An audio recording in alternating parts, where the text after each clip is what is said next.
DD next level பண்ண மாதிரி ரிலீஸ்க்கு முதல் நாள் ஈவினிங் 15th ஈவினிங் இதே இடத்துல நடக்குது. முறைப்படி 20 நாளுக்கு முன்னாடி அனுமதி வாங்கி எல்லாமே ரெடி பண்ணியிருக்கோம். அனைவரும் கலந்திருந்து இந்த படத்துக்கு ஆதரவு கொடுக்கும்படி கேட்டுக்கொள்கிறோம். வந்துடணும், அதை எங்கள் முன்னாடி கன்ஃபார்ம் பண்ணுறாரு. 20 நாள் முன்னாடி நான் புக் பண்ணிட்டேன் தெரியுங்களா? அந்த 2 பேர் யாருன்னு உங்களுக்கும் தெரியும். ஸோ எங்கள் பிரச்சனையை விட அவர் பிரச்சனை தான் பெருசாக இருக்குது. ஸோ கண்டிப்பாக வாங்க. நீங்கள் 2 நாள் கழித்து அந்த 15th ஈவினிங் நான் டெஃபினட்டாக என்ஜாய் பண்ணுவீங்க ஒரு 2 மணி நேரம். இந்த படம் வந்து ரொம்ப ஸ்பெஷலாக இருக்கும்.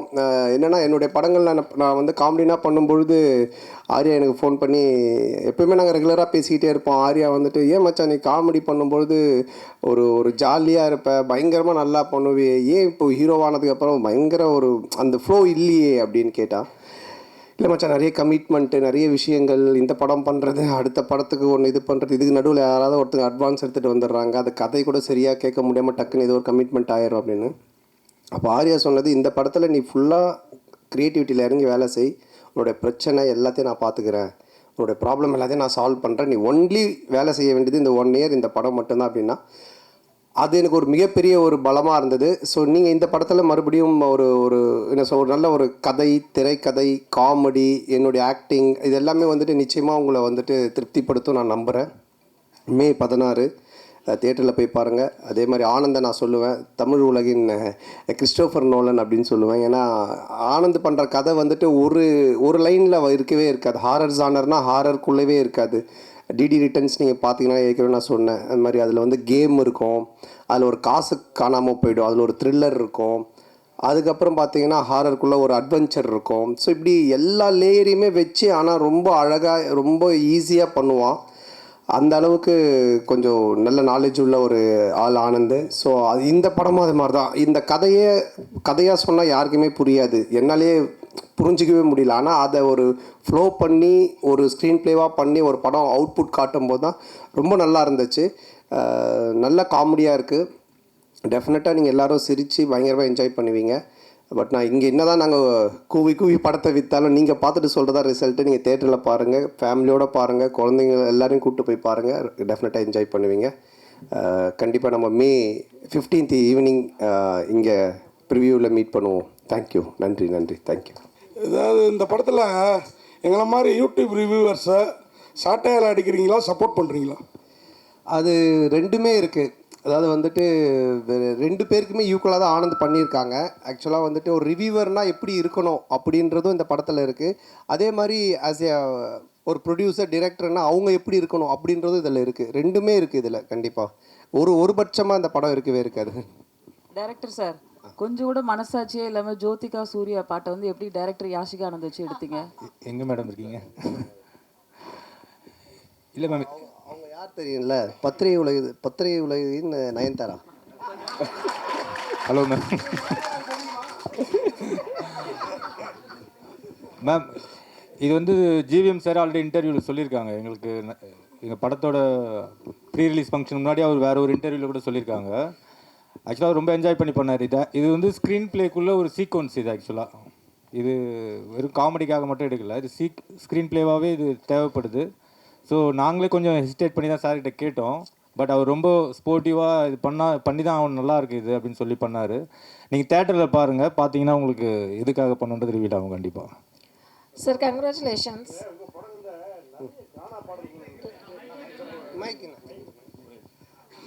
உங்கள் படங்களில் நிறைய கானா பாடல்களுக்கு முக்கியத்துவம் கொடுக்குறீங்க.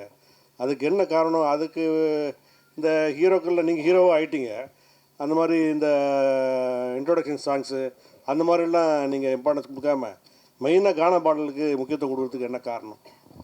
இல்லை தம்பி டைரக்டரும் அதுக்கு ஒரு முக்கிய காரணம். இவர் வந்து ராயபுரம், ஆனால் சொந்த ஊர் திருநெல்வேலி.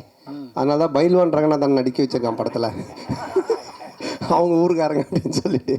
ஸோ அது மாதிரி அவங்க ராயபுரம். ஸோ இதுக்கு முன்னாடி நான் பண்ண கானா படம் பார்த்தீங்கன்னா ஜான்சன், அவன் வந்துட்டு வியாசார்பாடி. ஸோ இவங்க எல்லாருமே இன்புட்ஸ் கொடுக்கறதா, என்னோட இன்புட்ஸ்னு கிடையாது. ஸோ அவங்க என்ன சொல்கிறாங்களோ அதை நம்ம கேட்டு பண்ணுறது தானே. அந்த பாரிஸ் அதுதான் அதிலோட ஃபுல்லாக கானா படம். ஆமாம், அந்த டைரக்டர் வந்துட்டு வியாசார்பாடி. ஸோ இவர் ராயபுரம். இன்னும் நான் வந்துட்டு இது மின்ட்டு தாண்டவே இல்லை. சந்தானம் சார் ஒரு நிமிஷம். மணி சார் எப்போதுமே எல்லாருமே நிறைய வசூல் வரணும், திருப்பதியிலவே வந்து நம்ம வந்து சாமி கும்பிடணும் அப்படிம்பாங்க. இந்த படத்தில் நீங்கள் திருப்பதி கோவிந்தாவை கிண்டல் பண்ணியிருக்கீங்கன்னு சேலத்தில் வந்து நிறைய வக்கீல்கள் வந்து புகார் கொடுத்துருக்காங்க. அந்த கோவிந்தா கோவிந்தா பாட்டு வந்து உண்மையிலே கடவுளை கிண்டல் பண்ணியிருக்குதா? அவங்களுக்கு என்ன பதில்? அதானே, இல்லை அது வந்து கிண்டல் கிடையாது. அதாவது நிறைய பேர் நிறைய விஷயங்கள் சொல்லுவாங்க, ஓகேங்களா? இப்போ பார்க்குறவங்க எல்லாரும் அவங்களோட சஜஷன் சொல்லுவாங்க, இது சரியில்லை, அது மாற்றணும், இது பண்ணணுன்ட்டு. பட் அது எல்லாத்தையும் நம்ம எடுத்துக்க முடியாது, அப்படி வாழவும் முடியாது. கோர்ட் என்ன சொல்லுது, அப்புறம் சென்சார் சர்டிஃபிகேட், அவங்க சில ரூல்ஸ் அண்ட் ரெகுலேஷன்ஸ் வச்சுருக்காங்க. அவங்க சொல்கிறது மட்டும்தான் தமிழ் சினிமாவில் பண்ண முடியும். ஒரு கோர்ட்டு சொல்கிறதா நம்ம செய்ய முடியும். போகிறவங்க வரவங்க சொல்கிறதெல்லாம் நம்ம கேட்டு எதுவும் செய்ய முடியாது. ஆமாம், சென்சாரில் வந்து அவங்க பார்த்துட்டு என்ன கரெக்ஷனாக சொல்லியிருக்காங்க, அதையும் நாங்கள் பண்ணியிருக்கோம். ஸோ அதனால் கரெக்டான ஒரு விஷயம்னா அது ஒன்று சட்டம், கோர்ட், இல்லைன்னா சினிமாவுக்கு சென்சார். இதை தவிர ஒரு போகிறவங்க வரவங்கலாம் சொல்கிறாங்க, நம்ம என்ன பண்ண முடியும்? அது அவங்களுடைய கருத்து. சந்தானம். ஆமாம், அதில் நீங்கள் இப்போ பார்த்தீங்க அந்த பாட்டில் வந்துட்டு அந்த பாட்டு வரும், நடுவில் இவனோட கேரக்டரை பற்றி வரும். ஆனால் இதுக்கும் அந்த பாட்டுக்கும் சம்மந்தம் இருக்காது. இப்போ நம்ம பெருமாளை பற்றியோ இல்லை கோவிந்தாவை பற்றியோ நம்ம கிண்டலாக பண்ணி தான் சொல்லலாம். அது எனக்கு வந்து நான் வந்து திருப்பதிக்கு போய் இப்போ இந்த ரிலீஸ் பண்ணி கூட நாங்கள் போகிறோம். நாங்கள் வந்து வருஷம் எல்லா படத்துக்குமே நான் ஆனந்தம் கீழே இருந்து மேலே நடந்தே போவோம். இப்போ இந்த தடவையும் போகிறோம். நான் பெருமாளுடைய பக்தர், எனக்கு பெருமாள் ரிலீஸ் பண்ணி நான் போய் வேண்டிப்பேன். அவருடைய பாட்டு ஃபஸ்ட்டு வரணுன்றது என்னுடைய ஒரு ஆசையாக இருந்துச்சு. அதை தான் நம்ம வச்சுருக்கோமே தவிர. ரெண்டாவது உங்களுக்கு தெரியும், நான் வந்துட்டு கடவுள் நம்பிக்கை உடையவன். இன்றைக்கி டிஷர்ட் கருப்பு போட்டுக்கிறனால கேட்குறீங்களா? ஸோ அதனால் நான் வந்து கடவுளை கிண்டல் பண்ணியோ கடவுள் இது பண்ணலாம் இது பண்ணவே மாட்டேன். அது உங்கள் எல்லாருக்குமே தெரிஞ்ச விஷயம். அதனால் அது வந்து என்னுடைய மன திருப்திக்காக வச்சது. அதுவும் சரியான முறையில் இருக்குது. சந்தானம் சார், சார் சந்தானம், நீங்கள் தமிழ் படைப்பாளி, பாட்டாளி, நல்ல தமிழ் பேர் வச்சிருக்கலாமே. இதுக்கான ஆக்சுவலாக வந்துட்டு இது தில்லுக்கு துட்டு 1லேருந்து ஆரம்பித்த சீக்வல்னு. இது தில்லுக்கு துட்டு 1, தில்லுக்கு துட்டு 2, அதுக்கப்புறம் டிடி ரிட்டர்ன்ஸ். ஸோ இப்படி எல்லாமே அதில் வந்ததுனால அதனுடைய சாயல் இருந்தால் ஈஸியாக ஆடியன்ஸ் கொஞ்சம் ரீச் ஆகும் அப்படின்றதுக்காக தானே தவிர, இல்லைனா நீங்கள் சொன்ன மாதிரி இப்போ நம்ம நல்ல ஒரு தமிழ் பேர் இதுக்கப்புறம் வைக்கலான்னு. சந்தானம் சார், இங்கே சொல்லுங்கள். இப்போது ஒரு வாரமாக வந்து எல்லையில் வந்து பதற்றம் இருக்குது, எதிர்பாராத பல நிகழ்வுகள் நடந்திருக்கு. இந்த நிகழ்வுகளால் சில படங்கள் ரிலீஸ் ஆன படங்களை வந்து நிறுத்திட்டு தே புஷ் டேட்ஸ் ஆல்சோ. பலர் வந்து ரிலீஸ் பண்ணலான்றதை வந்து புஷ் பண்ணுறதுக்கான முயற்சியும் எடுத்திருக்காங்க. உங்களுக்கு அந்த மாதிரி ஏதாவது அன்சர்டனிட்டிஸ் இருந்ததா? போன வாரம் ஏதாவது மாற்றுதல் பிளான் பண்ணியிருந்தீங்களா? என்ன? ஆமாம், நிச்சயமாக இருந்துச்சு. அது நான் ப்ரொடியூசர் ஆர்யாட்டையும் நான் வந்து டிஸ்கஸ் பண்ணோம். ஆர்யாவும் பேசிகிட்டு இருந்தாங்க. ஆனால் அதுக்கப்புறம் அது நல்ல முறையில் கடவுள் அருளால் சுமூகமாக அது இப்போ முடிஞ்சு, ட்ரம்ப் அந்த ஒரு ட்வீட் பண்ணதுக்கப்புறமா அவர் சொன்னதுக்கப்புறமா இப்போது சால்வ் ஆனதுனால சரி ஓகே அகைன் நம்ம வந்துட்டு ப்ரொசீட் பண்ணலாம் அப்படின்ற ஸ்டெப் தான் எடுத்திருக்கோம். மேபி பதட்டமாக இருக்குது, இன்னும் மோசமாக போயிட்டுருக்குன்னா நிச்சயமாக நாங்களும் அதை இது எல்லாத்தையுமே ஸ்டாப் பண்ணலான்னு அவர்கிட்டே சொன்னோம். நிக்கில் முருகன்கிட்டே நாங்கள் என்ன சொன்னோம்னா, இல்லை சார் நம்ம ப்ரெஸ் இதெல்லாம் ஸ்டாப் பண்ணிடலாமல் இன்னும். அப்புறம் மார்னிங் அந்த ஒரு நியூஸ் பார்த்துட்டு தான் அதுக்கப்புறம் சரி நம்ம ப்ரொசீட் பண்ணலான்னு பண்ணோம். சார் ஒரு நிமிஷம் கார்த்தி ஒரு நிமிஷம். அவங்க கேட்டுட்டு இருக்காங்க, அது பதில் சொல்லி முடியட்டும், அப்புறம் நீங்க கேளுங்க. மைக்கு வாங்கிட்டு கேளுங்க, கொஞ்சம் வெயிட் பண்ணுங்க கார்த்தி. இல்ல அவங்க கேட்டுட்டு இருக்காங்க. இல்ல ஒரு நிமிஷம், அவங்க மைக்ல கேளுங்கன்ற, அவங்களை கேட்க வேணாம்னு சொல்ல. ஒரு நிமிஷம் பாலா, கேட்க வேணாம்னு சொல்லல. அவங்க வந்து வீடியோ ரெக்கார்ட் பண்ணுன்றாங்க. அதுக்கு தான் மைக் ஒருத்தர் கொடுத்தது. பந்திக்கு முந்திக்கணும்னு நீங்க தான் ஃபர்ஸ்ட் மைக் வாங்குனீங்க. இப்போ மைக் அவங்க கேட்க போறாங்க. அவங்க கேட்டு முடிச்சு கேட்க போறாங்க. உங்களுக்கு ஒரு நிமிஷம், அப்ப மைக்கு கேளுங்க, மைக் வாங்கிட்டு கேளுங்க. அப்ப மைக் வாங்கிட்டு கேளுங்க. நீங்க என்ன கேளுங்க, அவங்களுக்கு கேட்க கூடாது, என்ன கேட்கணும். நீங்க என்ன கேளுங்க, மைக் என்ன கேளுங்க, நான் கொடுக்குறேன் உங்களுக்கு. கேளுங்க. இல்ல கேளுங்க, கேட்க வேணாம்னு சொல்லவே இல்லையே. மைக்க வாங்கிட்டு கேளுங்கன்ற, அவ்வளவுதான். 31 வருஷமா உங்களோட சேர்ந்து பத்திரிகையாளனா இருக்கேன். கேள்வி கேட்க நீங்க கத்து தரீங்களா? நான் கத்து கொடுக்கலங்க, கேள்வி கேளுங்க, மைக்க வாங்கிட்டு கேளுங்கன்றோம். சார் கார்த்தி சார், நீங்க வாங்க கேளுங்க. இதுக்கு ரிலேட்டடா நம்மட்ட கேட்டா நான் தான் உங்களுக்கு அதான் கேளுங்க விடுங்க சொல்லுங்க. அந்த மிலிட்டரி வீரர்களுக்கு நன்றி தெரிவிக்கிற விதமா தான் 2 பேரும் மிலிட்டரி கெட்டப்ல வந்திருக்கீங்களா? அவர் எவ்வளவு காமெடியா ஜாலியா கேட்கறாரு. சொல்லவே இல்லை. இல்ல ஆக்சுவலா வந்து அவர் அந்த படம் அந்த மாதிரி அது என்னன்னு தெரியல எனக்கு, அவர் வச்சிட்டு இருக்காரு. நான் இந்த படத்தோட கண்டினியூஷனுக்காக அந்த மாதிரி கட் பண்ணியிருக்கேன். சார் கேமியோ ரோல் யாரும் பண்றீங்களா? இல்ல இப்போதைக்கு அந்த ஐடியா இல்ல. அப்படியே இருந்தாலும் இப்போ சொல்ல மாட்டோம் இல்லைங்களா? இல்ல இந்த படத்துல யாரும் இருக்காங்களா? இந்த படத்துல அதான் அது இப்போ சொல்ல முடியாது. அப்படியே இருந்தாலும், ஏன்னா படத்துல ஒரு சர்ப்ரைஸ் எலிமெண்ட் தானே அது இருக்கும். ஆனா அப்படின்னு எதுவும் இல்லை. அப்படி இருந்தாலும் சொல்ல மாட்டோம். டைரக்டர் சார், டைரக்டர் சார், இன்னொரு மைக் கொடுமா. போஸ்டரில் ஹீரோயினையும் கஸ்தூரி மேடத்தையும் காணாம என்ன காரணம்? இன்னைக்கு இது நிறைய போஸ்டர் டிசைன்ஸ் பண்ணோம் சார். ஸோ இதில் இன்னைக்கு 15th வந்துடும் சார் கஸ்தூரி மேடம் போஸ்டர். அவர் பிரச்சனை அவருக்கு. டைரக்டர் அண்ட் சந்தானம் சார், இந்த படத்தில் வந்து பார்த்தீங்கன்னா போகிற போக்கில் நெல்சன் சாரையும் கலாச்சிட்டாரு, அப்படியே காக்கா காக்கா அந்த இது சீனியும் எடுத்திருக்கீங்க. ஸோ இது ரெண்டுமே ஒத்துக்கிட்டாங்களா? அதே போல் இந்த படம் முடிஞ்ச உடனே சந்தானம் சார் இந்த படத்துக்கு ரிவ்யூ பண்ணுவாரா? கண்டிப்பாக அவரே படத்தில் ரிவ்யூவர் தானே. இது யாரையும் கலாச்சி பண்ணல, இது ஒரு ஃபேண்டசி வேர்ல்டுக்குள்ளே ஒரு கிங்ஸ்லியாகவே இருக்கார். ஸோ அதை சொல்கிறதுக்கு ஒரே ஒரு பாயிண்ட்டு அவர் டைரக்டர் நெல்சன் தான். ஸோ அதனால தான் அதை மாதிரி ஒரு டைலாக் பண்ணோம். இல்லை அதுலேயே சொல்லியிருப்பாரு, டேய் நீ நெல்சன் படத்தை ப்ராடக்டரா, நெல்சன் ஒரே மாதிரி கொண்டு போவாரா, நீ ஏன்டா மாத்திர அப்படின்ற மாதிரி ஒரு இதை போட்டிருப்பாரு. அதனால தான் கேட்டோம். நெல்சன் எதுவும் இது அப்ஜெக்ஷன் தெரிவிக்கலையா? இல்லை, இப்போ என்னென்னா ஒரு டேரக்டருக்குன்னு ஒரு ஸ்டைல் இருக்குது, ஓகேங்களா? இப்போ வந்துட்டு இவர் படம்னா இந்த மாதிரி இருக்கும் அப்படின்ட்டு. ஸோ ஆனந்த் படம் அப்படின்னாலே நிறைய கொஞ்சம் கிண்டல், அந்த ஒரு சட்டையர் அண்ட் ஸ்பூஃப் இருக்கும். சில படத்தோடைய ரெஃபரன்ஸை வச்சு அவர் கிண்டல் அடிப்பார். அப்புறம் சில பேரோட கேரக்டர்ஸ் வச்சு பண்ணுவார். ஆனால் அது எல்லாமே ஒரு ஃப்ரெண்ட்ஷிப்பில் எல்லோரும் தெரிஞ்சவங்க, அவங்கக்கிட்ட எந்த ஒரு பாதிப்பும் வராதுன்னு தெரிகிறது மட்டும்தான் பண்ணுவோம். இல்லைன்னா அது பண்ணுறது கிடையாது. இப்போது நாங்கள் ஜாலியாக பேசிப்போம், ஆனால் இவர்கிட்ட பேசினா அது செட் ஆகாதுன்னா அதை நாங்கள் அவங்கள தொட மாட்டோம். சார், இப்போ நீங்கள் பார்க்கிங் காசு கோவிந்தா, டிக்கெட் காசு கோவிந்தான்னு சொல்லிட்டு ஒரு விஷயம் சொல்கிறீங்க. லேட்டஸ்ட்டாக ஒரு 2 மாதத்துக்கு முன்னாடி பார்த்தீங்கன்னா தேட்டரை விட்டு வெளியே வரும்போது பார்க்கிங் காசு வேஸ்ட்டு, பாப்கார்ன் காசு வேஸ்ட்டுன்னு சொல்லியிருக்கீங்க. எந்த படத்தை மென்ஷன் பண்ணி சொல்லியிருக்கீங்களா? இல்லை, எந்த படத்தையும் மென்ஷன் பண்ணல.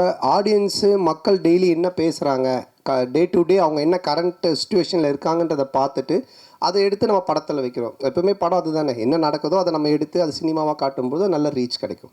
ஆர்யா ப்ரொடியூசர் நல்ல சம்பளம் கரெக்டாக கொடுத்துட்டாரா? ஆர்யா கிட்ட கேட்குறீங்களா? சந்தானம் சார் சம்பளம் கேட்டது கொடுத்துட்டாரா? நான் கேட்டதை விட அதிகமாகவே கொடுத்துட்டாரு.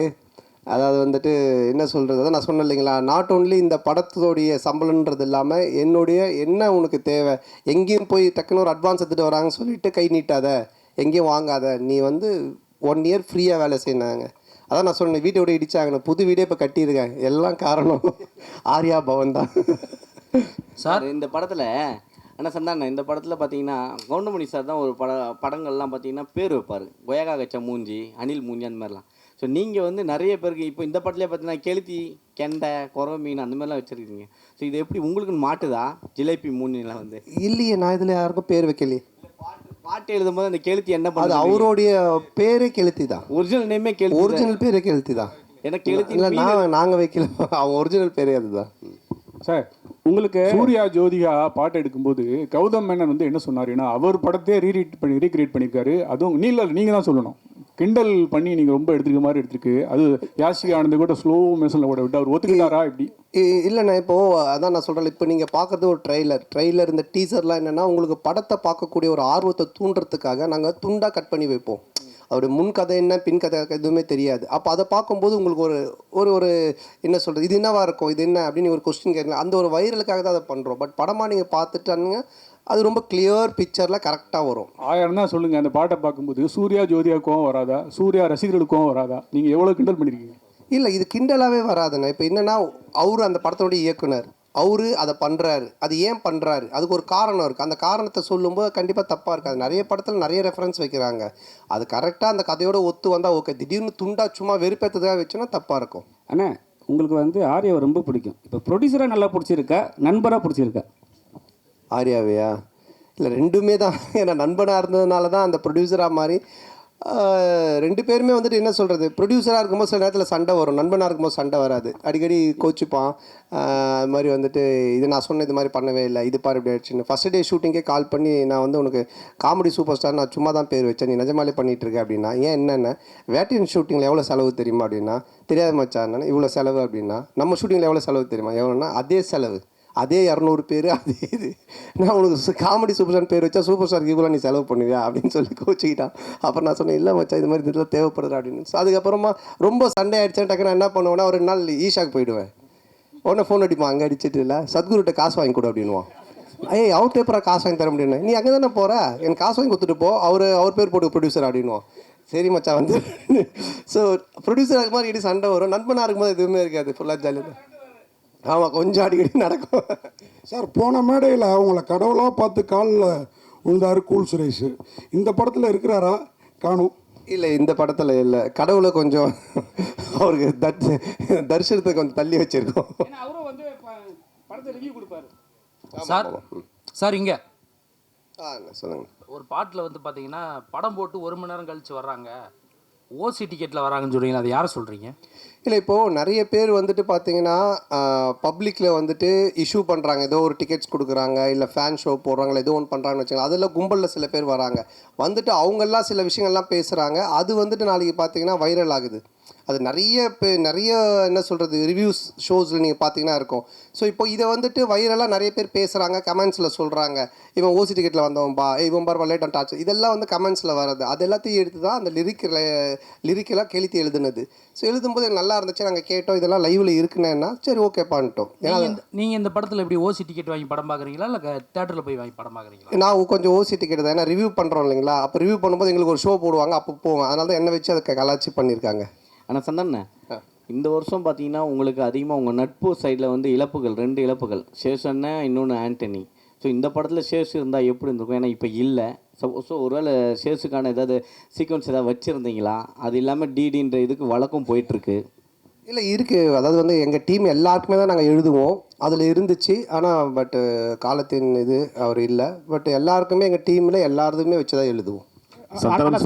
அண்ணா இப்போது கம்ஃபர்ட் ஜோனுன்னு ஒரு சில ஹீரோஸ் இருக்காங்க, அதே டேரக்டர் அதே டீமோட. இந்த ஹீரோஸ்க்கு வந்துன்னா உங்களோட டீம் பண்ணால் கரெக்டாக இருக்கும். இதை நீங்கள் எப்படி பார்க்குறீங்க? உங்களுக்கு இதே மாதிரி தான் ஃபஸ்ட்டு பார்ட் 1, இப்போ 2, இதுக்கு அப்புறம் 3 பண்ண போகிறேன்னு சொன்னீங்க. ஸோ இதை தாண்டி நீங்கள் சந்தானமாக ஒரு ஆக்டராக, இப்போவும் ஆக்டராக இதை தாண்டி ஒரு லெவலுக்கு வர வாய்ப்பு இருக்கா? இல்லை இப்போ என்னென்னா படம் பார்த்தீங்கன்னா ஃபஸ்ட்டு மாதிரிலாம் ஒரு படம் பண்ணோம் டக்குன்னு இன்னொரு கதை அப்படின்லாம் கிடையாது. ஏன்னா இன்றைக்கி ஓப்பன் மீடியாவாக போச்சு. ஓடிடி பிளாட்ஃபார்ம் வந்தோடனே ஹாலிவுட் படத்துலேருந்து எல்லா படங்களுமே ஆடியன்ஸ் எல்லாத்தையுமே பார்க்குறாங்க. ஸோ ஒரு டேரக்டரோடு ட்ராவல் பண்ணி ஒன்று சிங்க் ஆகி ஒன்று வந்து செட் ஆகிறதுக்கு மினிமம் ஒரு 2-3 படம் ஆகுது. அதனால தான் டக்குன்னு மாற்றி போக முடியல. ஏன்னா என்னுடைய சிங்க் அவருக்கு தெரியணும், அவருடைய சிங்க் எனக்கு தெரியணும். அதுக்காக தான் அந்த மாதிரி ட்ராவல் பண்ணுறமே தவிர மற்றபடி. சந்தனம் சார் இங்கே தான் திருப்பி ரைட் ஹியர். உங்களுடைய நட்பு வந்து சிம்புவோட வந்து எல்லாருக்கும் தெரிஞ்ச விஷயம். அண்ட் அவர் வந்து ஒரு ரிக்வெஸ்ட் வச்சுருக்காரு உங்ககிட்ட, நீங்கள் மறுபடியும் காமெடியனாகவும் படம் வந்து நடிக்கணும் அப்படின்ட்டு. அந்த ரிக்வெஸ்ட்டை எவ்வளோ தூரத்துக்கு நீங்கள் எடுத்துக்கிட்டு இருக்கீங்க? இனிமேல் சந்தானம் காமெடியானவும் அடிக்கடி படத்தில் பார்க்க முடியுமா? ஏன்னா உங்களுக்குன்னு ஒரு ஃபேன் பேஸ் இருக்குது, அந்த ஃபேன் பேஸ் நீங்கள் மறுபடியும் காமெடியன் ரோல்ஸும் பண்ணணும்னு எதிர்பார்க்குறாங்க. இல்லை அதுதான், இப்போ காமெடி ரோல்னால் நீங்கள் ஃபஸ்ட்டு பார்த்த சந்தானத்தை பார்க்க முடியாது நிச்சயமாக. அந்த மாதிரி ஒரு சந்தானம் இருக்காது. ஏன்னா அது இப்போவே ஆடியன்ஸுக்கு டிவியில் நிறைய ஷோஸில் நிறைய ஆதித்யா சேனல் சிரிப்பெல்லாம் பார்த்துட்டாங்க, நீங்களும் யூடியூப்லாம் நிறைய பார்த்துருக்கீங்க. ஸோ புதுசாக ஒன்று பண்ணணும், அது எப்படி டிசைன் பண்ணி பண்ணணுன்றதை நானும் யோசிச்சுக்கிட்டு இருக்கேன். அண்டு எல்லா படத்துலையும் என்னால் பண்ணுவேனான்னு எனக்கு தெரியல. ஏன்னா எனக்கு ஆல்ரெடி கமிட் ஆகி ஹீரோவாக பண்ணக்கூடிய அட்வான்ஸ் கொடுத்து ஒரு 3-4 பேர் ஆல்ரெடி வெயிட்டிங்கில் இருக்காங்க. ஸோ அதுவும் நான் பண்ணணும். இப்போ அதுவே நான் ஒரு படத்தை திருப்பியும் அவங்களுக்கு ரிட்டர்ன் பண்ணிட்டு தான் எஸ்டிஆருக்காக அதை பண்ணுறேன். அவருக்கு அதை என்ன மாதிரி பண்ண முடியுன்றதை நான் இப்போ டிசைன் பண்ணிகிட்டு இருக்கோம். அதுக்கப்புறம் ஆர்யாவோட ஒரு கமிட்மெண்ட் இருக்குது. நான் வடக்குப்பட்டி ராமசாமிலே சொன்னேன் ஆர்யாவோட நான் பண்ணோம் அப்படின்ட்டு. ஸோ அந்த கமிட்மெண்ட்டும் போயிட்டுருக்கு. ஸோ அதுக்கும் பேசிகிட்டு இருந்தோம். பட் இவன் எப்போ பண்ணுவான்னு தெரியல. இவங்கிட்ட அப்படின்னா ஆர்யா கியூபுக்கே 1 வீக் ஆச்சு தான் அனுப்புனேன் அப்படின்னு சொன்னேன். ஸோ ஆனந்தம் ஒரு லைன் ஒன்று எழுதியிருக்கான் எங்கள் 2 பேரை வச்சு. அதில் ஒரு கேரக்டர் ஒன்று பண்ணலான் இருக்கோம். ஸோ பண்ணுவேன் கண்டிப்பாக. ஆனால் நிறைய பண்ணுவேனான்னு தெரியாது, பழசை பண்ண மாட்டேன் நிச்சயமா. ஆனால் இந்த கொஸ்டினோட தொடர்ச்சி தான் இது.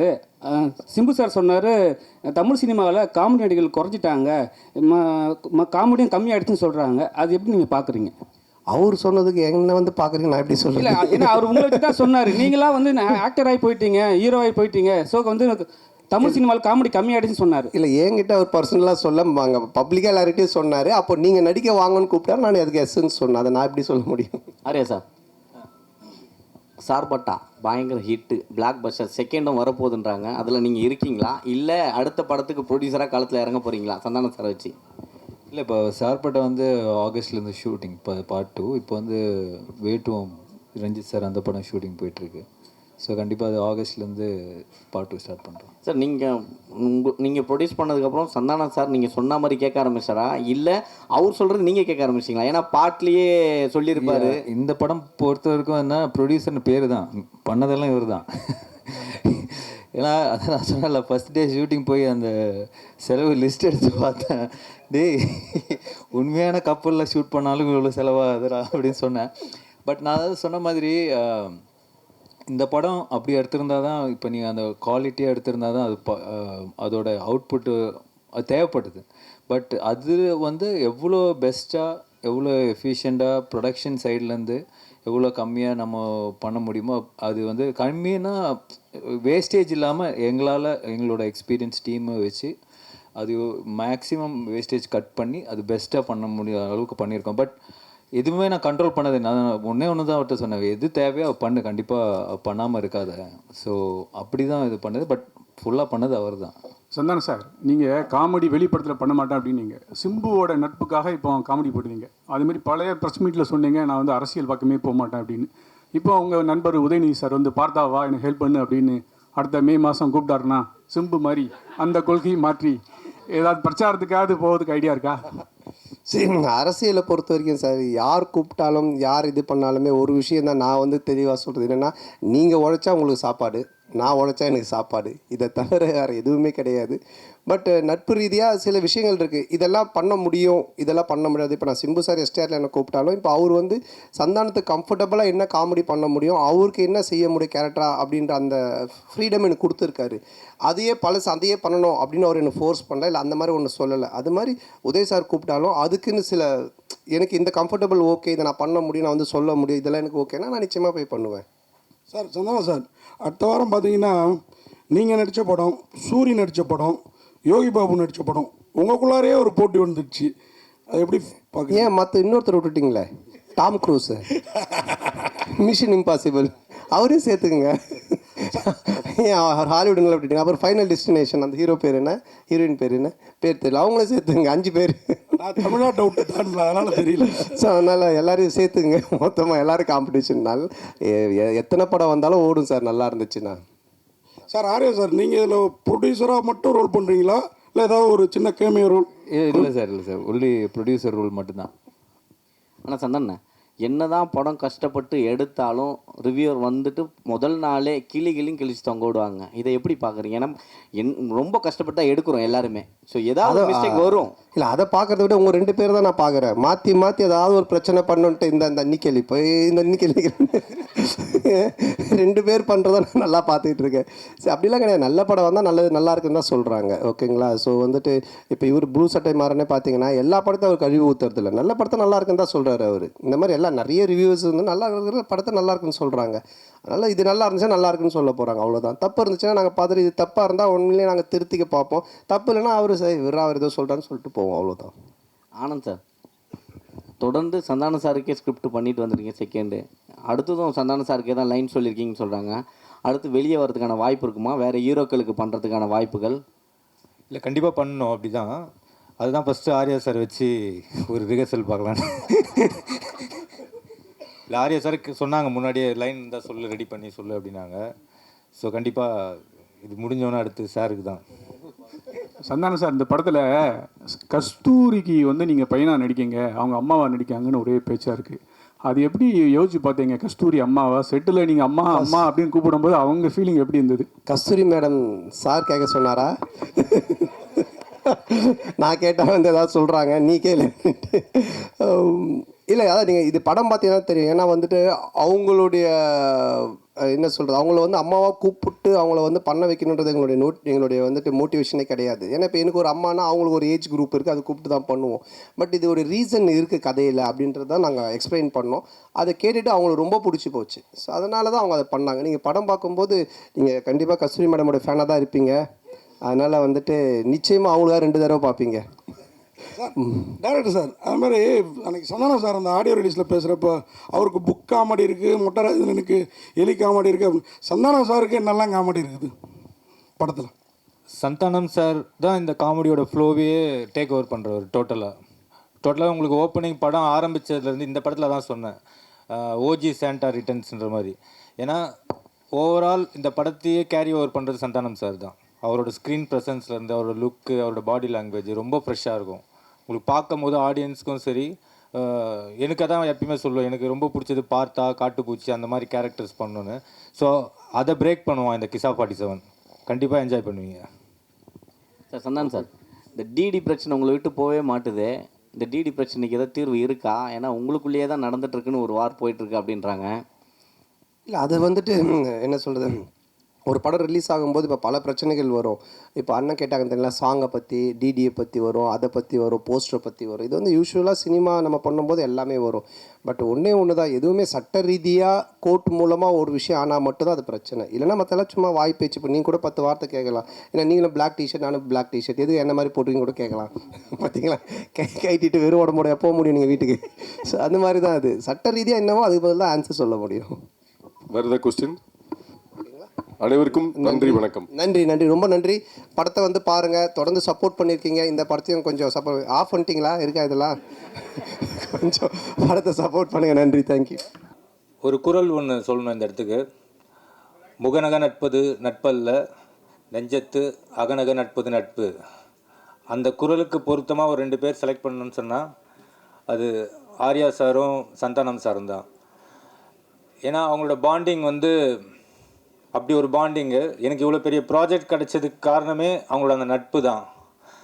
அப்போ நான் சந்தானம் சார்கிட்ட சொன்னேன், எனக்கு இவ்வளோ பெரிய ஆப்பர்ச்சுனிட்டி கொடுத்துருக்கீங்க முதலாளி, நான் கண்டிப்பாக இதை பயங்கர ஹார்ட் ஒர்க் பண்ணி இந்த படத்தை சக்ஸஸ் பண்ணி அந்த சக்ஸஸ் மீட்டில் உங்கள் 2 பேருக்கு ஒரு செலவு வைப்பேன் அப்படின்னு சொன்னேன்.